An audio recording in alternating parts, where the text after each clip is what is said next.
अपना फेस दिखाओ और कहना कि यही है वो बच्चा। चलो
अभी भाई अच्छा 3 लोग हैं, स्नेहा, सुंदरम सिंह।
चलो भैया शुरू करते हैं।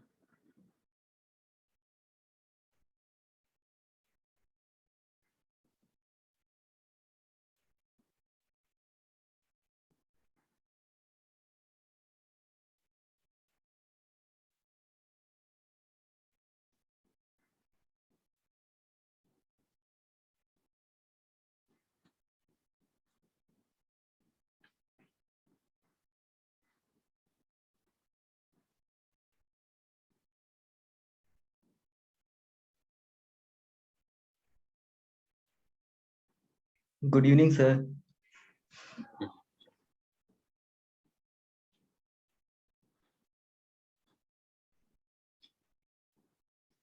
कल हम लोगों ने, यार हेडिंग कैसी गुलजलू टाइप की दिख रही है। ये आप ही को पढ़ाया था ना जो लिख रहे हैं naming of oxy acid. Yes sir. Anhydride की डेफिनेशन कहीं दिख नहीं रही है यार, ये सब लिखा हुआ है। Can not attach anhydride.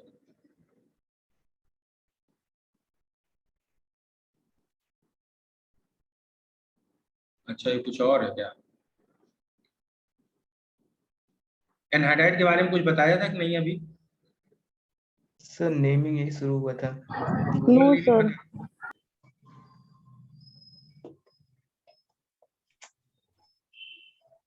केवल नेमिंग के भी बताया था ना? जी जी।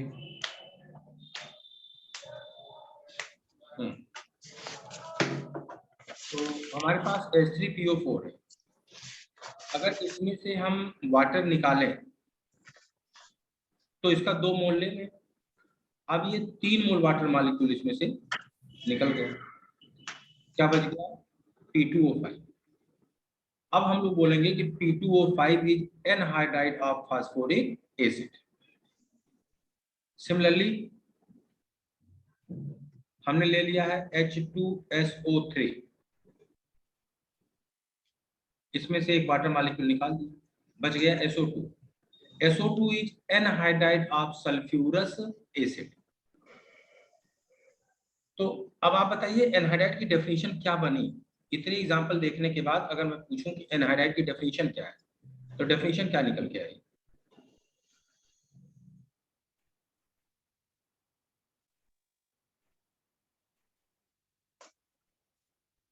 बोलो भाई, एनहाइड्राइड की डेफिनेशन क्या निकल के आई? सेम ऑक्सीडेशन स्टेट का ऑक्साइड बन जाना। नहीं नहीं, अभी जो मैंने आपको ये इतने 4 एग्जांपल्स लिए, इन एग्जांपल्स को देख के आप ये बताइए एनहाइड्राइड की डेफिनेशन क्या हो। अगर कोई हमसे पूछे व्हाट इज एनहाइड्राइड तो हम क्या बताएंगे उसे? एनहाइड्राइड क्या है?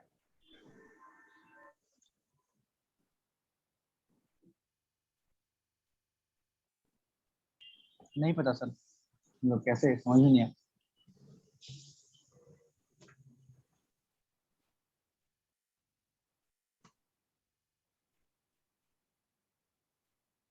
Sir maximum number of water molecule जितना निकल सके। चलो देखो, if all the hydrogen present in an oxy acid is removed in the form of water,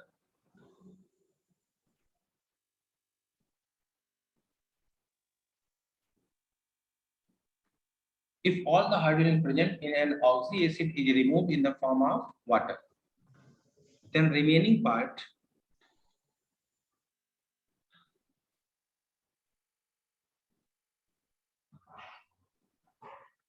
is known as anhydride of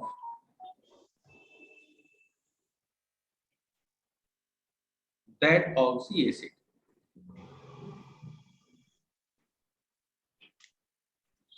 Then remaining part is known as anhydride of that oxy acid.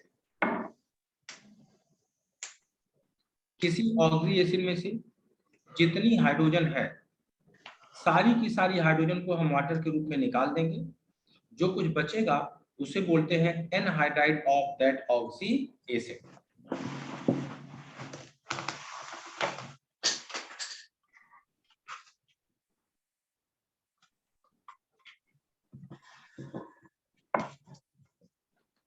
हो गया। अब इसके नीचे definition नीचे चारों example note कर लीजिए।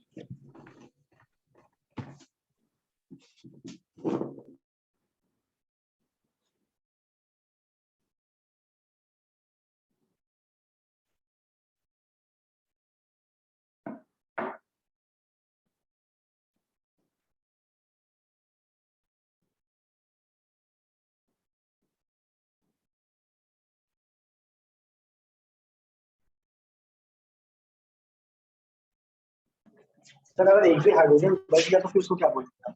जैसे H2O3 में से अगर सिंगल वाटर निकाल दिया गया फिर अगर एक भी हाइड्रोजन बच गया तो फिर उसे एनहाइड्राइड नहीं बोलेंगे। जैसे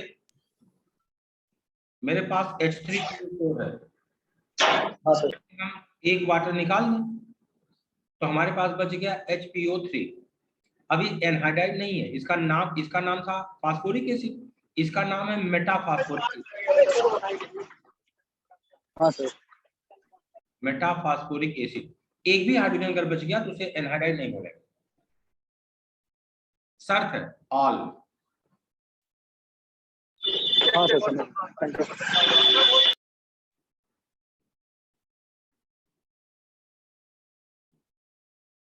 सबने नोट कर लिया भाई?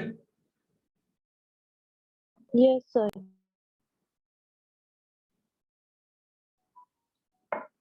अब जरा ध्यान दो, ये हमारे पास एसिड था, इसमें से जो चीज हमने निकाली वो न्यूट्रल है, तो आप बताइए जो बचा उसका नेचर क्या होगा? एसिडिक होगा। एसिडिक होगा। हमारे पास इधर एसिड्स है, इन सारे एसिड्स में से जो चीज हमने निकाल दी वो सारी चीज न्यूट्रल है, तो नो डाउट जो बचा होगा उसका नेचर कैसा होगा? एसिडिक होगा। इससे हमें एक आइडिया लग गया क्या कि कोई ऑक्साइड अगर एनहाइड्राइड की तरह काम करेगा तो उसके लिए जरूरी है उसका नेचर एसिडिक होना चाहिए, तभी वो एनहाइड्राइड की तरह काम करेगा। क्यों? क्योंकि ऑक्साइड में फिर अगर हम पानी डाल दें तो हमें वही वाला एसिड मिल जाना चाहिए। तो अगर ऑक्साइड एसिडिक नेचर का होगा तब ही पानी डालने के बाद हमें एसिड मिलेगा। तो यहां से एक जनरलाइजेशन पता चल गया हमें, क्या?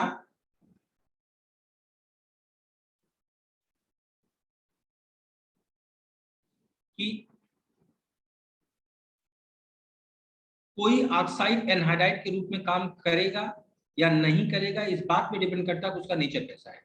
और उसका नेचर कैसा होना चाहिए? एसिडिक होना चाहिए, क्योंकि एसिड में से पानी निकालने के बाद एनहाइड्राइड बनता है, तो जो बचेगा वो एसिडिक नेचर का होगा। इसका मतलब ऑक्साइड अगर एसिडिक नेचर का तो एनहाइड्राइड के रूप में काम करेगा। तो देखो, for being an anhydride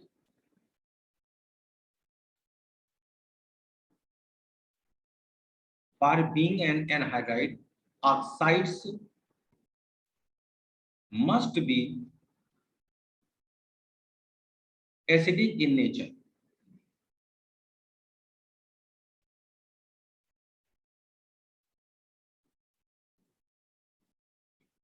For being an anhydride, oxides must be acidic in nature.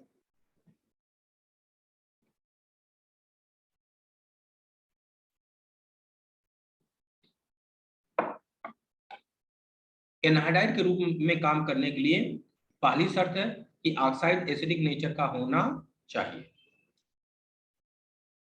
दूसरी बात, आप बताइए किसके ऑक्साइड एसिडिक नेचर के होते हैं? Non metals. Non metal. Non metal oxides are acidic in nature. क्या सारे? नो सर, न्यूट्रल होते हैं कुछ। एक्सेप्ट सर कुछ न्यूट्रल होते हैं। CO and NO2 and N2. N2O H2। except NO, CO, N2O and H2O.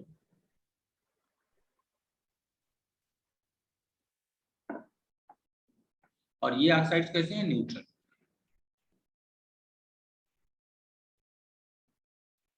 इसका मतलब है इन ऑक्साइड्स को छोड़ दिया जाए तो बाकी नॉन मेटल के जितने ऑक्साइड्स हैं वो सारे के सारे एसिडिक नेचर के होंगे, और अगर वो एसिडिक नेचर के होंगे तो वो एनहाइड्राइड के रूप में काम करेंगे। नॉन मेटल के ऑक्साइड के अलावा भी कोई एसिडिक होता है क्या? सर मेटल से कुछ ऑक्साइड हैं जो एसिडिक होते हैं। सर क्वेश्चन क्या पूछते हैं, फिर से पूछिए। नॉन मेटल ऑक्साइड्स के अलावा भी किसी के ऑक्साइड एसिडिक होते हैं? यस सर सर कुछ होते हैं। मेटल्स के होते हैं, जर्मेनियम के हैं। नहीं, generally oxides Cr2 transition metals,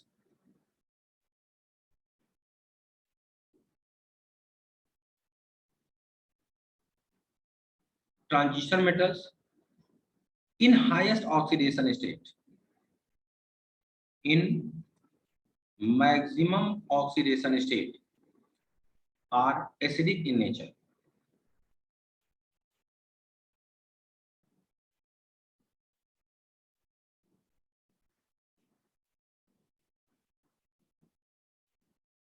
आओ देखा जाए, एग्जाम्पल देख लें। मेरे पास एक साल्ट है KMnO4, इसका एसिड बनाओ।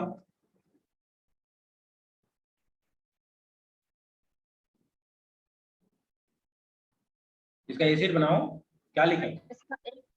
इसका एक H2O निकल जाएगा। पहले इसका एसिड बताओ।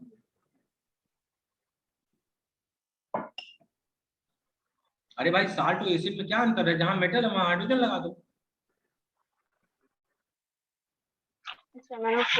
HMnO4 एसिड है। इसमें से चलो वाटर निकालो, कितना वाटर निकलेगा? एक। हम्म, सर एक मॉलिक्यूल। इसमें से कैसे एक निकलेगा? एक ही हाइड्रोजन है, क्या करें आप? सर दो मोल लेना पड़ेगा। 1/2 2 मोल ले लें, H2O निकल गया। और जब H2O निकल गया तो क्या बच गया? Mn2O। अब आप बताओ, अगर ये एसिड था और इसमें से जो चीज आपने निकाली वो न्यूट्रल है, तो जो बचा होगा वो कैसा होगा? एसिडिक। एसिडिक होगा। और यहाँ Mn का ऑक्सीडेशन स्टेट क्या है? प्लस है। अगला लीजिए, जब मेरे पास K2CrO4 है, इसका एसिड बनाओ, क्या बनेगा? H2CrO4। H2CrO4 इसमें से पानी निकालो, CrO3 बना। अब आप बताइए, अगर यह एसिड है और एसिड में से आपने न्यूट्रल चीज निकाल दी तो जो बचा होगा उसका नेचर कैसा होगा? एसिडिक। और ऑक्सीडेशन नंबर क्या है? हाईएस्ट। तो यही हम लोग लिखा कि generally oxide of transitional metal in maximum oxidation state are acidic in nature. इसका मतलब ये लोग एसिडिक नेचर के अगर हैं तो शर्त है वह केमिस्ट्री के वो सारे ऑक्साइड जो एसिडिक नेचर के होते हैं वो जब पानी में घोलोगे तो सॉल्यूशन एसिडिक होगा, और अगर सॉल्यूशन एसिडिक हुआ तो इसका मतलब कोई ना कोई एसिड तो पैदा हुआ होगा, तभी तो सॉल्यूशन एसिडिक हुआ।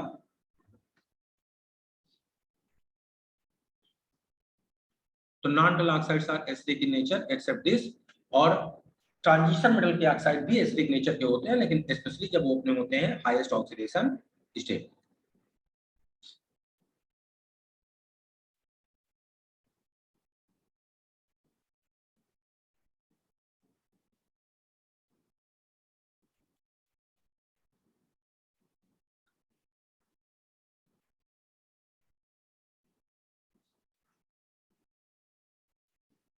हो गया? Yes sir. अब अगली, ये हो गया ना? Yes sir. अब अगली चीज आप बताइए, मान लो कल को हमें कोई ऑक्साइड दे दिया जाए और हमसे पूछा जाए कि बताओ यह किस एसिड का एनहाइड्राइड है, हमें एक ऑक्साइड दे दिया गया और हमसे पूछा गया कि बताइए किस एसिड का एनहाइड्राइड है, तो हम कैसे पता करेंगे? तो बच्चा हमने नहीं केमिकल बॉन्डिंग नहीं पढ़ाई, कोई बात नहीं। हमने आपसे बोला है, नहीं बोला भी नहीं है, पहली बार बोल रहे हैं हम आपसे, पहली बार क्या बोल रहे हैं कि वाटर को डालो या निकालो, ऑक्सीडेशन नंबर में कोई फर्क नहीं पड़ता। कारण वाटर मतलब हुआ 2H+ और 1 - तो आप बताओ अगर वाटर को कहीं से आप निकाल रहे हो, इसका मतलब नेट में कितना चार्ज निकाल रहे हो? 0। जितना प्लस निकल रहा है उतना ही माइनस निकल रहा है। तो वाटर चूंकि जब कहीं से आप निकालते हो तो प्लस और माइनस इक्वल निकलते हैं, इसीलिए ऑक्सीडेशन नंबर में कोई चेंज होता ही नहीं। राइट, अब जरा यहां जाओ। अब अगर हमसे कोई बोल ले कि हमारे पास एक ऑक्साइड है, हमसे पूछा गया बताओ भैया किसका एसिड होगा ये, तो बेटा पहचानने का सबसे आसान सा तरीका क्या है कि जो ऑक्साइड है और जो एसिड है, ऑक्सीडेशन नंबर हमेशा समान होना चाहिए। क्योंकि पानी निकालने के बाद एनहाइड्राइड बनता है और पानी निकालने से ऑक्सीडेशन नंबर में कोई चेंज आता ही नहीं। तो अगर कल को हमें एक ऑक्साइड कोई दे दे, जैसे कल को हमें दे दिया गया SO3 ऑक्सीडेशन नंबर 6, बताओ किस एसिड का एनहाइड्राइड है, तो हम जानते हैं H2SO4 में ऑक्सीडेशन नंबर 6 होता है, तो हम क्या बोलेंगे? This is anhydride of sulphuric acid. तो तीसरी बात नोट में, note number 3,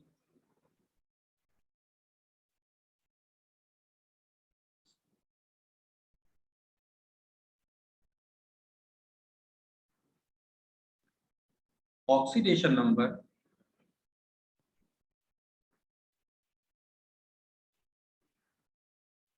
of central atom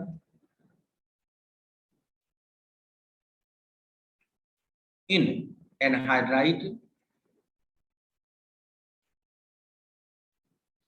and oxy acid must be similar, समान होना चाहिए, समान होना चाहिए। एक एग्जांपल ले लेते हैं। मेरे पास H2SO4 है, इसमें से हमने पानी निकाला, न्यूट्रल चीज निकाली है, SO3 हो गया, और अब अगर SO3 में हम फिर पानी डाल दें तो फिर हमको मिल गया H2SO4। अब चूंकि पानी को डाल और निकाल रहे हैं तो इसलिए ऑक्सीडेशन नंबर में कोई चेंज नहीं होगा, +6 यहाँ भी होगा, +6 यहाँ भी होगा, +6 यहाँ भी होगा। तो अगर हमें कोई ऑक्साइड कल को दे दिया जाए, एनहाइड्राइड दे दिया जाए और हमसे पूछा जाए किस एसिड का है ये, तो हमें कुछ नहीं करना बेटा, हमें देख लेना है कि उस एलिमेंट के किस एसिड में ऑक्सीडेशन नंबर ऑक्साइड एनहाइड्राइड के समान है, बस सीधे आंसर मिल जाएगा।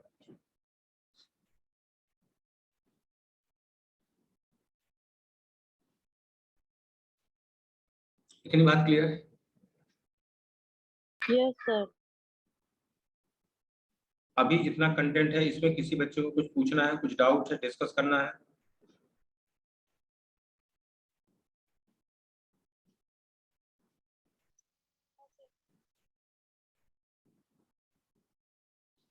बोलो भाई।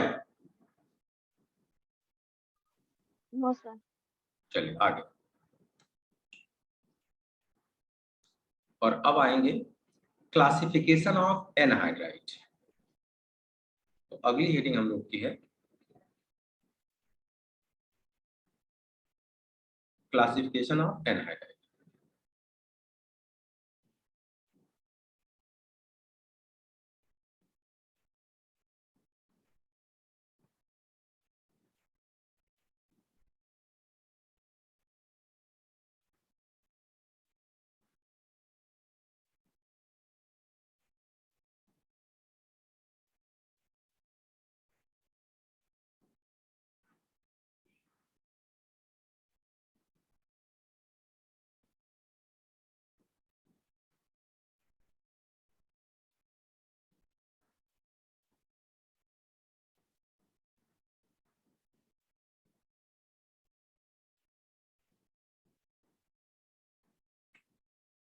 देखा जाए,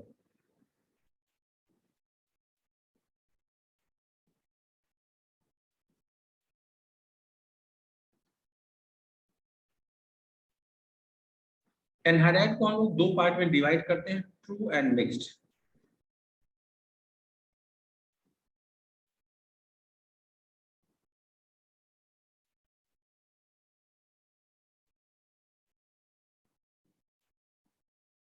ट्रू एंड मिक्स्ड।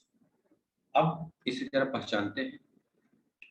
सबसे पहले जरा एक बात बताइए, अगर हम नाइट्रोजन की बात करें, नाइट्रोजन फैमिली की बात करें, तो नाइट्रोजन फैमिली में जो हाईएस्ट ऑक्सीडेशन स्टेट मिलेगा वो क्या मिलेगा?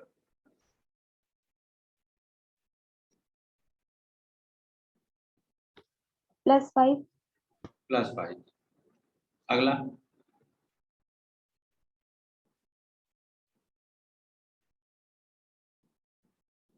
+4, अगला +3, अगला +2, अगला +1। माइनस में जा नहीं सकते क्योंकि ऑक्साइड में ऑक्सीडेशन 1 माइनस होगा ही नहीं। और अब जरा नाइट्रोजन के कुछ ऑक्साइड हम लिख रहे हैं, उनको देखो। नाइट्रोजन का ग्रुप नंबर 5 या ग्रुप नंबर 15 है। आप बताइए ग्रुप नंबर 5 या 15, ये जो नंबर है यह इवन नंबर है या ऑड? ऑड। अगर ऑड। ऑड है तो जरा सारे ऑक्सीडेशन नंबर देखो जो आपने लिखा है, इसमें कुछ ऑक्सीडेशन नंबर ऑड भी हैं और कुछ ऑक्सीडेशन नंबर इवन भी है। लेकिन अब मैं यहां कुछ ऑक्साइड्स लिख रहा हूं, N2O5, NO2। ये लिखना नहीं है, समझाने के लिए लिख रहे हैं, लिखेंगे ऊपर, ये समझाने के लिए नीचे लिख रहे हैं। N2O3, NO, N2O। इन सब में ऑक्सीडेशन नंबर लिख दीजिए, 5, 4, 3, 2, 1। आप बताइए नाइट्रोजन का ग्रुप नंबर क्या है, इवन है ऑड? ऑड। तो अगर नाइट्रोजन का ग्रुप नंबर ऑड है तो जहां जहां ऑक्सीडेशन नंबर ऑड है उन्हें हम बोलेंगे ट्रू एनहाइड्राइड, और जहां जहां ऑक्सीडेशन नंबर इवन है उसे बोलेंगे मिक्स्ड एनहाइड्राइड। तो कैसे हम पहचान ले रहे हैं ट्रू एंड मिक्स्ड? तो जरा देखो मैं क्या लिख रहा हूं, इफ ऑक्सीडेशन नंबर, अभी नीचे वाला नोट ना करना, इसे समझा रहे थे। If oxidation number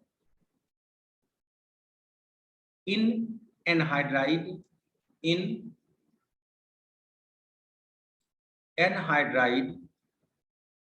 is according to group,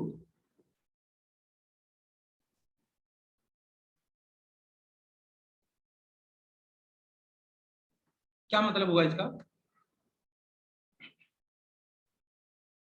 इसका क्या मतलब हुआ बच्चा? वो अपने ग्रुप, उसका नंबर जो है उसके ग्रुप के अकॉर्डिंग होना चाहिए। जैसे 5 है तो यानी अगर ग्रुप ऑड है तो ऑक्सीडेशन नंबर ऑड होना चाहिए, ग्रुप इवन है तो ऑक्सीडेशन नंबर इवन होना चाहिए। तो if oxidation number in anhydride is according to group, then it will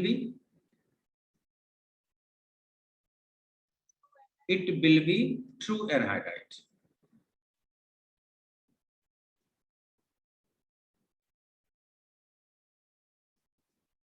और अगर ऐसा नहीं है तो मिक्स्ड एनहाइड्राइड।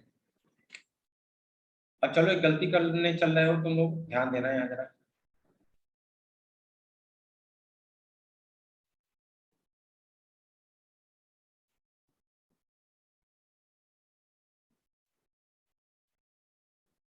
चलो नीचे एग्जाम्पल लेते हैं। एग्जाम्पल मैंने लिखा है ClO2, बताओ ट्रू या मिक्स्ड?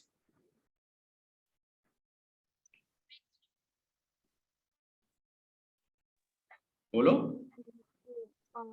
मिक्स्ड। भाई क्लोरीन का ग्रुप नंबर क्या है, 7 या 17? ऑड है, तो अगर ऑक्सीडेशन नंबर ऑड होगा तो ट्रू होगा, और ऑड नहीं होगा तो मिक्स्ड होगा। तो बताओ ट्रू या मिक्स्ड? ट्रू। सर ट्रू होगा। बेटा इसका ऑक्सीडेशन नंबर निकालो, इसका ऑक्सीडेशन नंबर आएगा +4।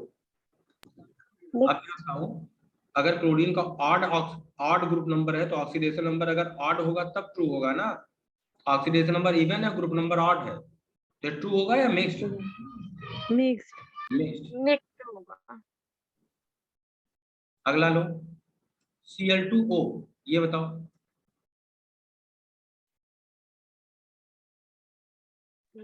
मिक्स ट्रू है भाई, क्या कर रहे हो बच्चा? क्लोरीन का ऑक्सीडेशन नंबर निकालो, आएगा +1। 1 ऑड है, इवन है, ऑड है, ये क्या हो जाएगा? True.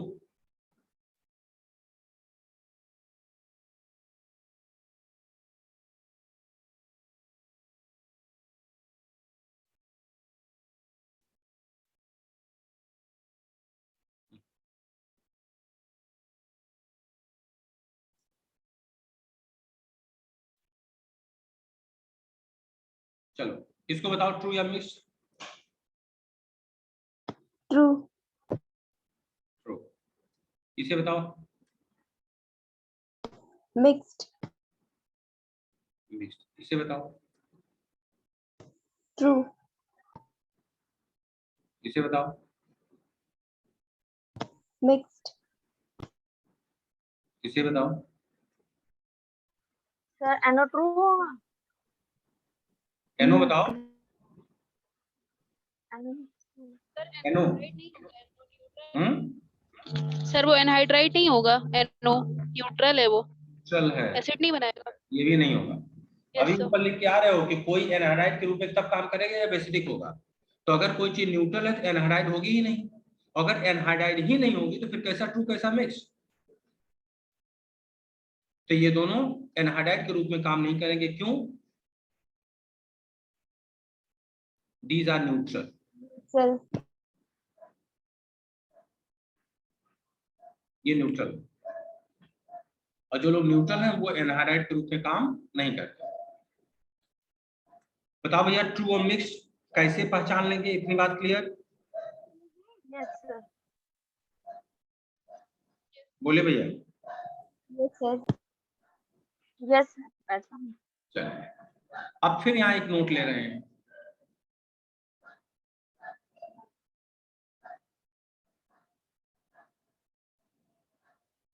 Mixed anhydrides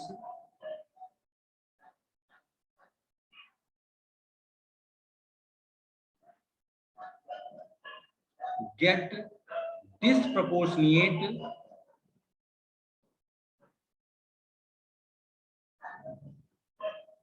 in aqueous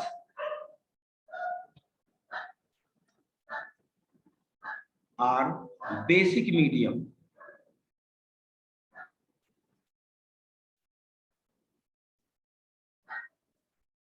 in aqueous और बेसिक मीडियम।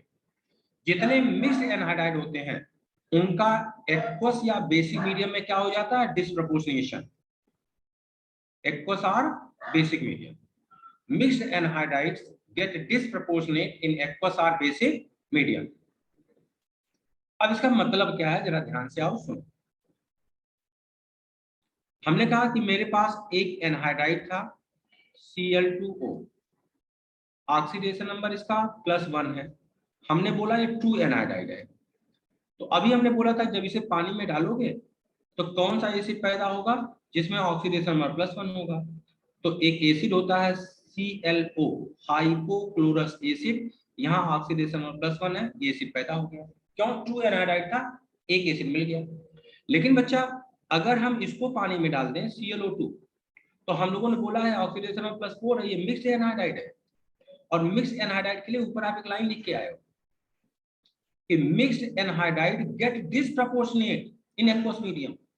रीजन है, आपने जैसे ही वर्ड इस्तेमाल कर लिया मिक्स्ड, इसका मतलब आपने बोल दिया है मिक्सचर है। और जब आप बोलोगे किसी चीज को मिक्सचर है तो आपसे ये तो पूछा जाएगा ना कि किसका मिक्सचर है। तो बेटा जी जो मिक्स्ड एनहाइड्राइड होते हैं वो मिक्सचर होते हैं। तो होता क्या है, जब इन्हें पानी में डालते हैं तो जिसका जिसका मिक्सचर होता है दोनों मिक्सचर अलग हो जाते हैं। और अब अगला क्वेश्चन, किसका मिक्सचर है हमें कैसे पता चलेगा? तो आप सिर्फ इतना याद रखना कि मिक्स्ड एनहाइड्राइड का जो भी ऑक्सीडेशन नंबर होगा जब कभी पानी में डालोगे तो 1 अप, एक ऑक्सीडेशन नंबर ऊपर वाला, एंड 1 डाउन, एक ऑक्सीडेशन नंबर नीचे वाला बनता है। जैसे 4 है तो एक ऊपर चले जाओ 5, एक नीचे चले आओ 3, दोनों को जोड़ के 2 से डिवाइड करो, क्या आ जाएगा? +4 आ जाएगा। तो जो भी मिक्स्ड एनहाइड्राइड होगा हमेशा उसका जो भी ऑक्सीडेशन नंबर है 1 अप 1 डाउन, एक ऊपर एक नीचे वाले का मिक्सचर होता है। तो अगर हम ClO2 को पानी में डालेंगे तो पानी में जाते ही इसका मिक्सचर अलग हो जाएगा। अगर इसका मिक्सचर अलग हो जाएगा तो ये हमको देगा ClO2 plus HClO3। Oxidation number यहाँ +3 है, ऑक्सीडेशन नंबर यहाँ +5 है। आपने ऑलरेडी पढ़ रखा बेटा कि अगर उसी एलिमेंट का ऑक्सीडेशन हो और उसी एलिमेंट का रिडक्शन हो तो इस रिएक्शन को नाम देते हैं डिस्प्रपोर्शनेशन। ट्रू एनहाइड्राइड जब पानी में डालते हो तो क्या है, नॉन रिडॉक्स रिएक्शन है, नॉन रिडॉक्स है। लेकिन जब मिक्स्ड एनहाइड्राइड को पानी में डालते हो तो रिडॉक्स रिएक्शन है, और रिडॉक्स में भी एक स्पेशल रिडॉक्स है, डिस्प्रपोर्शनेशन। तो mixed anhydrides get disproportionate in aqueous और basic medium. Mixed anhydride get disproportionate in aqueous और बेसिक मीडियम। एक्वस या बेसिक मीडियम में इनका हो जाता है डिस्प्रपोर्शनेशन।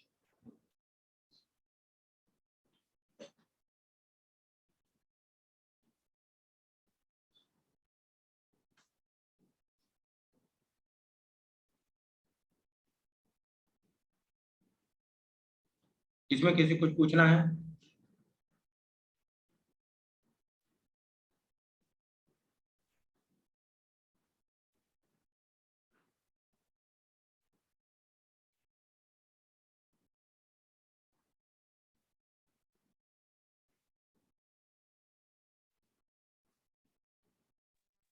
No sir. इसमें किसी बच्चे कुछ पूछना है? No sir. अब नोट नंबर 2 पे आते हैं, वो एनसीईआरटी की एक line. Note number 2, note number 1 है। अब आते हैं note number 2।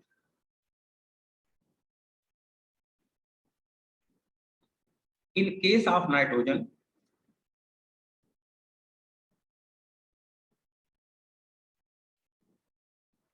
oxidation state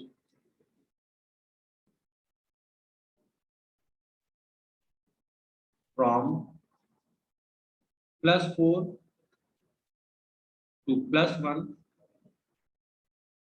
is unstable in acidic medium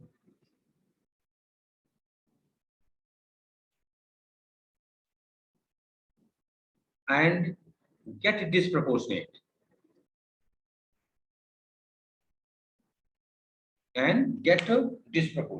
क्या मतलब हुआ? अब ऊपर और नीचे वाला दोनों एक साथ एग्जांपल ले रहे हैं, जरा इसे ध्यान से समझना, कंफ्यूजन ना हो, दोनों चीजें आपस में मिल गई हैं। सबसे पहले मैंने लिया NO2, आपको बताना है ये मिक्स्ड एनहाइड्राइड है या ट्रू? मिक्स्ड। अगर ये मिक्स्ड है, इसका ऑक्सीडेशन नंबर +4 है, तो आप बताइए किसका किसका मिक्सचर है?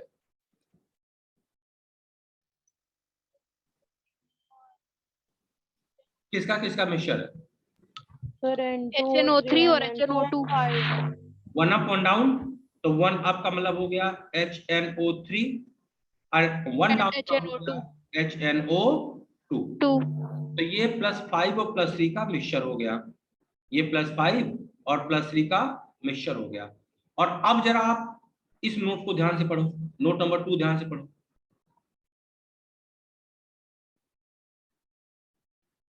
इसे ध्यान से पढ़ो। सर स्टेबल होगा। नहीं, पहले इसको ध्यान से पढ़ लो, फिर मैं बता रहा हूँ। पढ़ लिया सबने? अब जरा यहां आ जाओ, इसका ऑक्सीडेशन नंबर क्या है?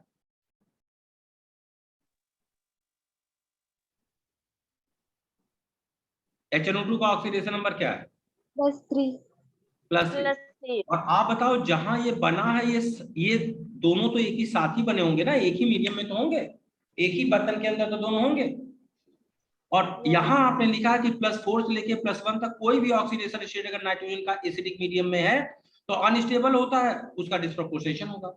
तो HNO2 ऑक्सीडेशन नंबर 3 है, और ये है कहाँ, एसिडिक मीडियम में है। तो ये बन तो गया, लेकिन बनने के तुरंत बाद ये टूट जाएगा और ये दे देता है HNO3 एंड NO। HNO3 का मतलब हुआ ऑक्सीडेशन नंबर +5 और NO का मतलब हुआ ऑक्सीडेशन नंबर +2। लेकिन चूंकि ये गैस है, उड़ जाती है, नहीं तो इसका फिर डिस्प्रपोर्शनेशन हो जाता। तो कल को आपसे कोई पूछ ले कि NO2 से हम कौन सी एसिड बनती है, तो दोनों बनती है, HNO3 और HNO2 दोनों बनती है। लेकिन कोई बोले कि NO2 के इस्तेमाल से कौन सी एसिड मिलेगी, तो सिर्फ और सिर्फ HNO3 मिलेगी। क्यों? Because intermediate oxidation, intermediate positive oxidation state of nitrogen from +4 to +1 is unstable in acidic medium and gets disproportionate। बोलो भाई। Yes sir. इसे नोट करो, फिर आओ एनसीईआरटी में तुरंत लगे हाथ देख लो कहां दिया है।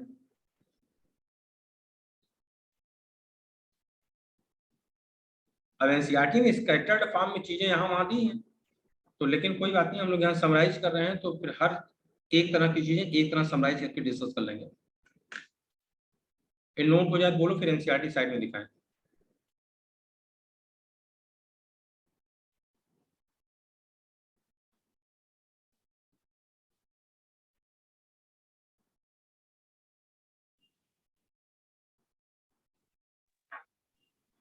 सर खुल गया एनसीईआरटी। नोट हो गया? Yes sir. इसमें किसी कुछ अभी पूछना है?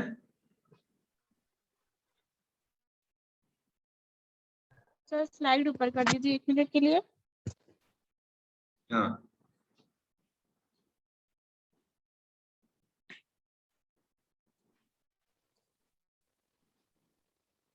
Yes sir.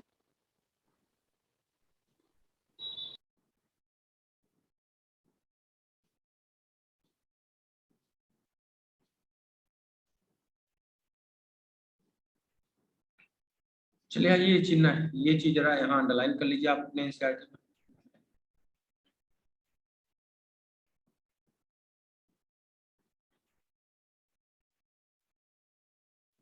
देखिए बच्चा जरा ये line, in case of nitrogen all oxidation states from +1 to +4 tend to disproportionate in acidic solution।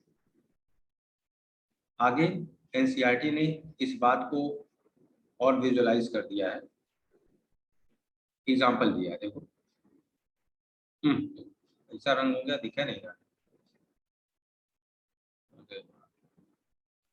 Sir थोड़ा जूम कर दीजिए, दिख नहीं रहा।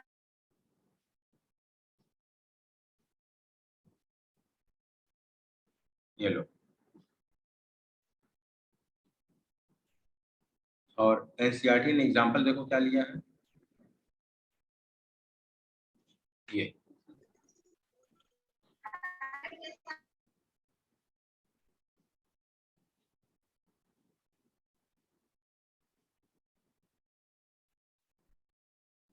हो गया।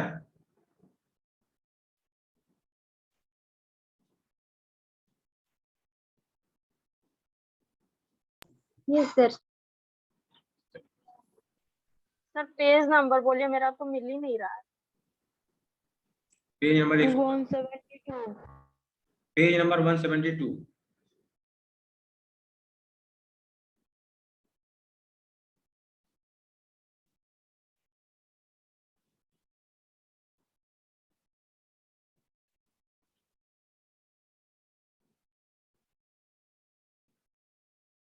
हो गया भाई?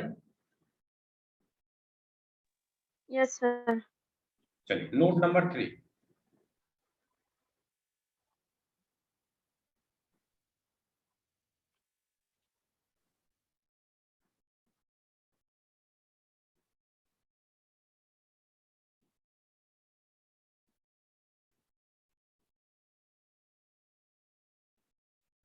देखो,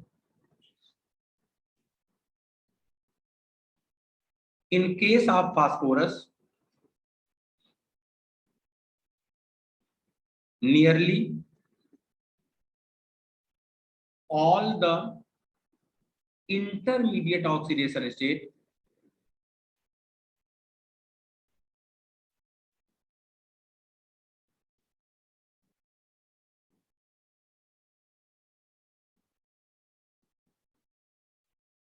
nearly all the intermediate oxidation state का मतलब हो गया accept +5 and -3. Nearly all the intermediate oxidation state get disproportionate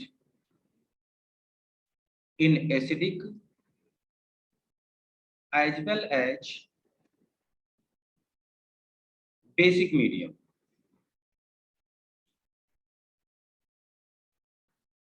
Acidic as well as basic medium. इसका क्या मतलब हुआ? मेरे पास H3PO3 एक एसिड है, इसका ऑक्सीडेशन नंबर है +3। अगर इसे हम थोड़ा सा गर्म कर दें तो हम देखते हैं तुरंत दे देता है H3PO4 और साथ में हमको मिल जाता है PH3। H3PO4 में ऑक्सीडेशन नंबर +5 और PH3 में ऑक्सीडेशन नंबर -3।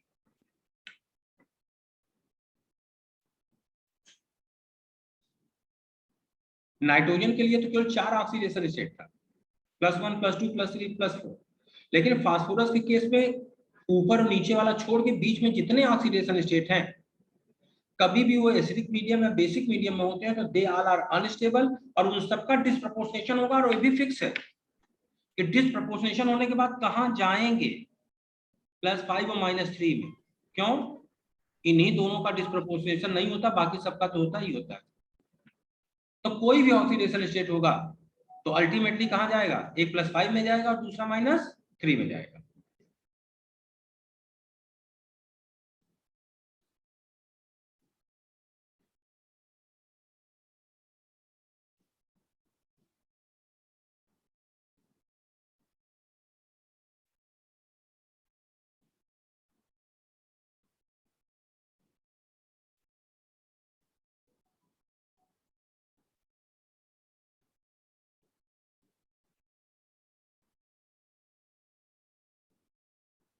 हो गया?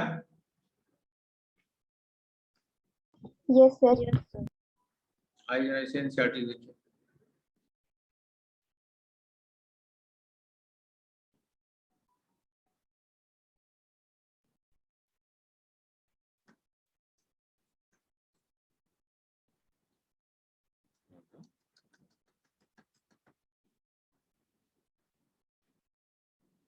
चलो इसे देखो। Similarly, in case of phosphorus, nearly all the intermediate oxidation state disproportionate into +5 and -3, both in alkaline and acidic medium. कहां जाएंगे ये लोग? एक +5 में जाके रुकेगा, दूसरा -3 में जाके रुकेगा, बीच वाला कोई भी होगा। मतलब +5 +4 +3 +2 +1 -1 -2 -3, ये बीच वाले जितने हैं सारे अनस्टेबल। और इनको चाहे एसिड में डालो और चाहे बेस में डालो, ये सीधे एक जाकर के यहाँ रुकेगा और एक जाकर के यहाँ रुकेगा। क्यों? क्योंकि बीच में कहीं जाएगा फिर अनस्टेबल है, फिर डिस्प्रपोर्शन हो जाएगा। तो इसीलिए अल्टीमेटली ये लोग टॉप और बॉटम पे चले जाते हैं, क्योंकि बीच का कोई भी अगर कंपाउंड बनेगा फिर उसका डिस्प्रपोर्शन हो जाएगा, क्योंकि वो भी फिर क्या है? अनस्टेबल। अब इसका एग्जांपल देख लो, एनसीईआरटी कहां दिया है, ये अंडरलाइन कर लिया।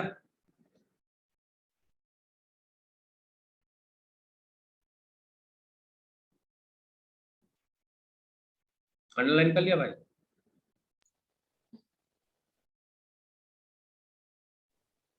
ये सर हो गया।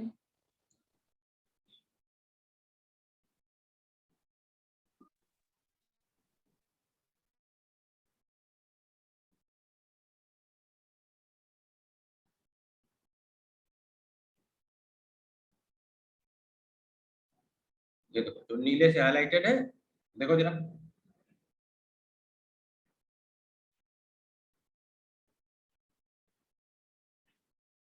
कंटेंट कहीं है, एग्जांपल कहीं है, सब एनसीईआरटी की महिमा है।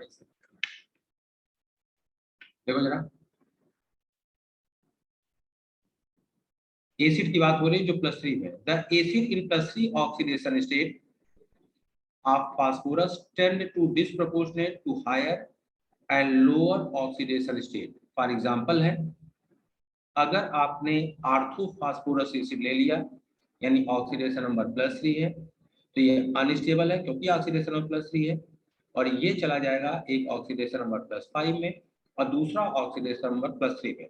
उसी का ऑक्सीडेशन और उसी का रिएक्शन को नाम देते हैं डिसप्रोपोर्शनेशन।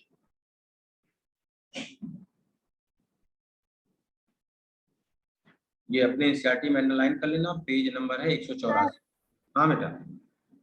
मेरा नेटवर्क इशू हो गया था सर, मैं ये नोट 3 वाला जो आप समझाए हैं और इसके बाद से मेरा छूट गया है, बता दीजिए क्या क्या बताएं प्लीज। अच्छा, इसे अंडरलाइन करो, इसे अंडरलाइन करो, फिर बोलते हैं।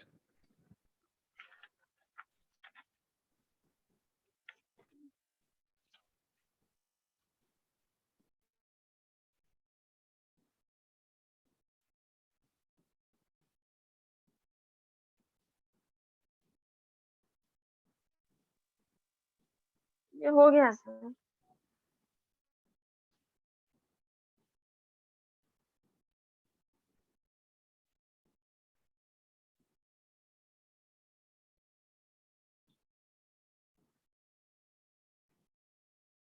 देखो यहाँ मैं बोल रहा था बेटा, नोट नंबर 3 मैंने नोट करवाया। जैसे नाइट्रोजन के केस में हम लोगों ने बोला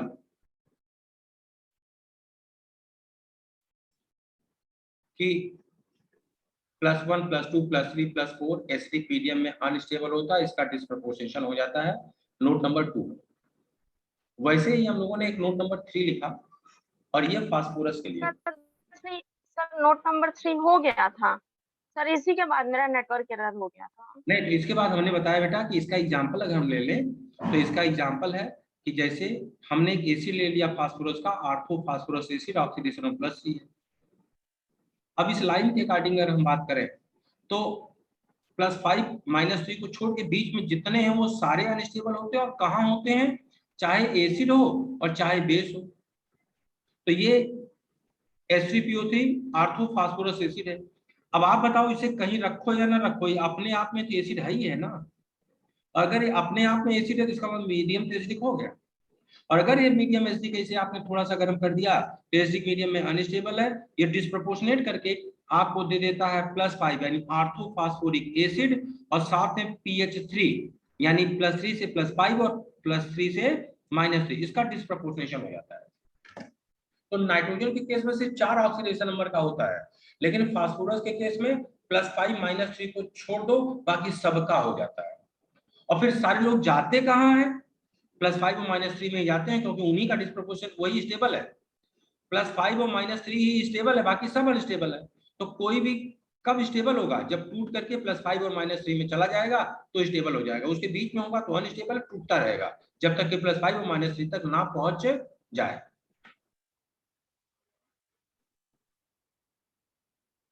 थैंक यू सर।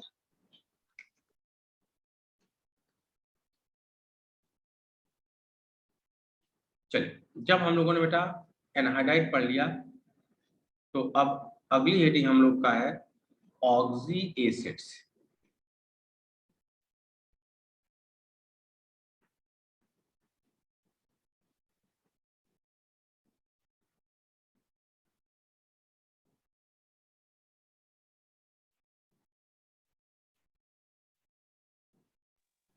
सर आप कल 9:30 बजे से क्लास लेने को बोले थे, क्यों नहीं लिए? बेटा हमने जब वहां क्लास छोड़ी 8 बजे, जी मुझे पता चला कि मुझे एक रैपिड फायर भी लेना है, और पहले वो रैपिड फायर था। तो रैपिड फायर में हम लोग क्या करवाते हैं, क्वेश्चन करवाते हैं। तो हमसे बताया गया कि नहीं, रैपिड फायर में क्वेश्चन नहीं करवाना है, आपको एनसीईआरटी से पूरे चैप्टर का मेन पॉइंट बताना है। तो पहले हमने 30 क्वेश्चन बनवा लिया था। जी हम 8:30 बजे क्लास छोड़ देते, 30 क्वेश्चन करने में हमें 45 मिनट लगता, तो हम आराम से 9:15 तक फ्री हो जाते, और 9:30 से आपकी क्लास हमने रखवा ली थी। लेकिन जब हम क्लास से फ्री हुए, हमें बताया गया कि एज पर सर अब सिर्फ क्वेश्चन करवाने से काम नहीं चलेगा, आपको एनसीईआरटी खोल करके मेन पॉइंट्स हाईलाइट करने हैं। 2 चैप्टर थे, ग्रुप 13 तो ग्रुप 14। अगर इन दोनों चैप्टर को एनसीईआरटी से खोल के मेन पॉइंट को ही हाईलाइट करना हो तो 10-20 मिनट का काम तो होगा नहीं। तो इस चक्कर में जो मेरा रैपिड फायर 9:15 पे खत्म हो जाता, वो मेरा रैपिड फायर चला है करीब 10-10:15 तक। और फिर मैं सर हम सब लोग 10 बजे तक वेट किए थे, सभी सर लोग हम लोग 10 को बजे इन्फॉर्म तक कोई वेट किए करता थे भी तो नहीं है, हमारा टाइम भी चला जाता है सर। सर। आप ही मैसेज कर दिए होते कि नहीं हो पाता, सभी सर लोग आज 10 भी बजे ऐसा ही हुआ हमारे साथ, पढ़ाई भी नहीं कर पाते हैं उस टाइम हम लोग। नहीं, अब देखो आज तो ऑफिस वालों की गलती है। क्या गलती है कि मेरी जो वहां क्लास लगी थी वो मेरी क्लास छूटी है 6 बजे। अब किसी क्लास से निकलो तो बच्चे 10-15 मिनट अपना उनका कुछ पूछना होता, कुछ समझ में नहीं आया तो मैं 6:15 बजे मेरे पास फोन आता, सर आपकी क्लास है। सर और हम लोग आज वेट कर रहे थे तब भी आपका। आज वाली क्लास कब से थी? यस सर, हम लोग को सर पता आज नहीं चला था। 5:30 बजे से थी हम लोग की अब क्लास, बताओ, 5:30 बजे और से हम मैम लोग ने को नोटिस 6:15 मिला है। बताया हम लोग को। अगर एक क्लास 5:30 बजे से लगी है और दूसरी क्लास 6 बजे खत्म हो रही है, ये तो ऑफिस वालों को सोचना चाहिए ना कि आधा घंटा में हम क्लोन थोड़ी ना, बाइनरी डिवीजन तो हो नहीं जाएगा मेरा। ये तो ऑफिस वालों को सोचना चाहिए था कि जब एक क्लास 6 बजे तक लगाए हो तो अगली क्लास 5:30 से कैसे लग सकती है। सर और फिर ऑनलाइन भी यही हो रहा है लोग आजकल हमारे को- साथ। सर हम लोग को लगता है ऑनलाइन वाले लोगों को ये लोग सीरियस नहीं ले रहे सर हैं, यही हो रहा है अब की बार, कोई कुछ सुनता ही नहीं है। कोई सुन नहीं रहा है सर। सर से भी बात करी थी, कुछ होता नहीं है सर, हमारा कोर्स बहुत स्लो चल रहा है सही।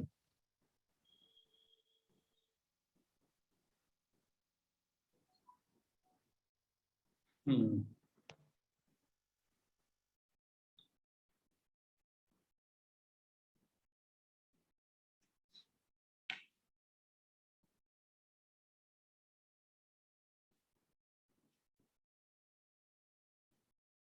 अब एक्चुअली देखो जो टीचर के एंड में है वहां तक तो चीजें हो सकती है, लेकिन जो चीज ऑफिशियली है, अब जैसे कल ही था, मैं तो अच्छा खासा तुम्हारे यहाँ क्लास ले ही रहा था। अब एक नया प्रॉब्लम क्रिएट हो गई कि वहाँ एक क्लास मिसमैनेज हो गई, फिर वहां जाना पड़ा। फिर रैपिड फायर में एक नया रूल आ गया कि नहीं अब आपको एनसीईआरटी खोल के पहले करवाना पड़ेगा, फिर क्वेश्चन करवाना पड़ेगा। तो फिर अब बेटा फिर तो न्यूसेंस क्रिएट हो ही जाएगा।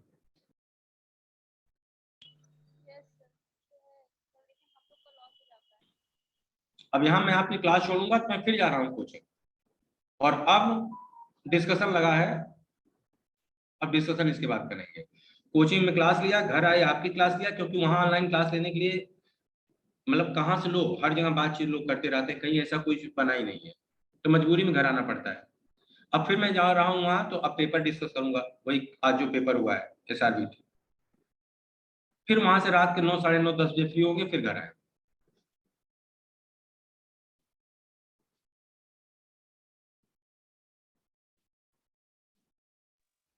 सर जान दीजिए, ऑक्सी एसिड पढ़ा दीजिए, टाइम नहीं तो और निकल जाएगा। नहीं, अब तो 7 बजे से आपकी मिश्रा सर की शायद 7:30 से क्लास है ना? हाँ सर। हाँ, यस। 4 मिनट बाकी है। अब कल हम लोग स्टार्ट करेंगे ऑक्सी एसिड। सर आप बताइए, ऐसे चलेगा तो हम लोग का सिलेबस कैसे कंप्लीट होगा, आप ही बताइए। नहीं नहीं, देखो कल वाला जो गड़बड़ हुआ वो तो मान लो एक्सीडेंटल है, कभी कभार हो जाता है, सर लेकिन कल वाले के लिए हम लोग को कोई वो नहीं है, लेकिन आज भी तो हम लोग 6 बजे तक वेट जो किए। आज वाला गड़बड़ हुआ, ये गड़बड़ नहीं होना चाहिए था, क्योंकि जो आदमी शेड्यूल लगा रहा है, जब वो टाइमिंग लिख रहा है तो उसे पता होना चाहिए कि जब टीचर 6 बजे तक एक क्लास में है तो दूसरी क्लास 5:30 से कैसे ले लेगा। और फिर 2 क्लास के बीच में कम से कम 15 मिनट का मार्जिन तो आप दो, कि जब वो क्लास से फ्री हुआ है, मान लो कुछ बच्चों को पूछना है, नहीं पूछना है, 15 मिनट हो गया, तब अगली क्लास कंटिन्यू हो।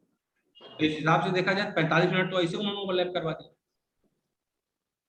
अब इसके लिए मैं कल बोलूंगा भैया एक बार शेड्यूल लगाते समय जरा ध्यान दो यार, क्योंकि ऐसे कैसे हो सकता है कि एक क्लास चल रही है, दूसरी क्लास दूसरी शुरू हो जाएगी। और फिर उल्टा एक कहावत है ना कि उल्टा चोर कोतवाल को डांटे। ऑफिस वाले हम ही को बोल रहे हैं सर बताइए आपकी क्लास है, आप क्लास नहीं शुरू कर रहे हो। सर आप शेड्यूल वाले की कंप्लेन कर दीजिए सिंह सर से।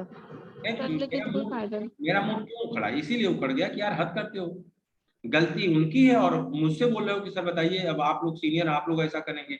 अब हमने कहा चलो क्या बताएं फिलहाल। सर हम लोग का भी टाइम चला जाता, कल भी टाइम चला गया था हमारा, शाम नहीं, को कल 6 बजे, फिर रात वाला। जो बच्चा कल वाली सर वो बात ठीक है, लेकिन मैम लोग इन्फॉर्म कर दिया करे एटलीस्ट ग्रुप पर ग्रुप ये पर सर तो कोई लेकिन बताता भी तो faculty नहीं हम नहीं लोग को। करते हैं। यार अगर आज वाली आधा घंटा हो जाएगा, 1 घंटा उसके बाद बोलती है मैम लोग कि सॉरी फॉर द तो भी हम लोग इनकन्वीनियंस। मैसेज करेंगे सर, अगर सर वो भी हम लोग मैसेज किए हैं। अगर आज सर वाली बोलती है हम लोग मैसेज सॉरी फॉर द करेंगे तब इनकन्वीनियंस। सर ये रिस्पॉन्स कौन सी आता है। बात हुई?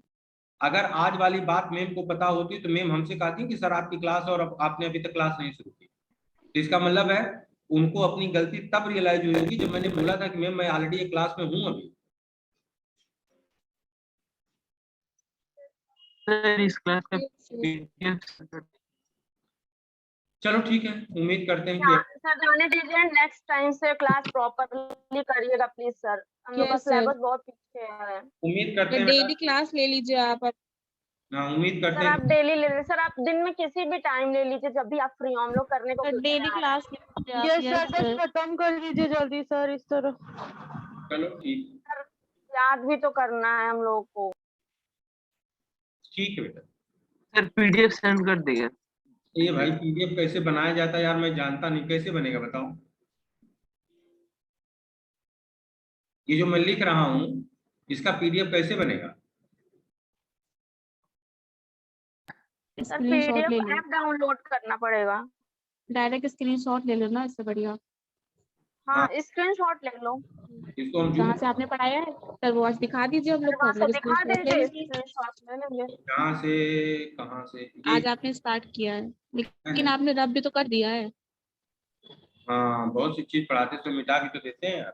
यस सर, वही तो भूल गए। साथ साथ नहीं लिखोगे बेटा बहुत चीजें बीच में से गायब हो जाएगी, फिर बाद में जब और रिवाइज। सर हाइड्राइट से पढ़ाए हैं वो तो आप बोल के ही लिखवाए हैं। हाँ वही कह रहे हैं तो बहुत। सर मैं थोड़ा देरी में ज्वाइन किया उससे। हाँ बेटा, देर में ज्वाइन किया है। नहीं तो वीडियो तो हमको लग रहा है आजकल शायद दूसरे दिन वीडियो आ जाती है। अगले दिन शाम को आती है। हाँ, सेकेंड डे शाम तक। और नहीं तो जरूरत हो तो मैम को फोन कर दो तो शायद मतलब उस दिन की वीडियो मॉर्निंग में व्हाट्सएप पे शायद भेज देती है। ठीक है। चलिए ठीक है बच्चा, फिर कल मिलते हैं। अब हम चलते हैं यूट्यूब सेशन के लिए, कोचिंग पहुंचते हैं, फिर कल मुलाकात होगी आपसे बच्चा। ओके, गुड नाइट बेटा, बाय बाय।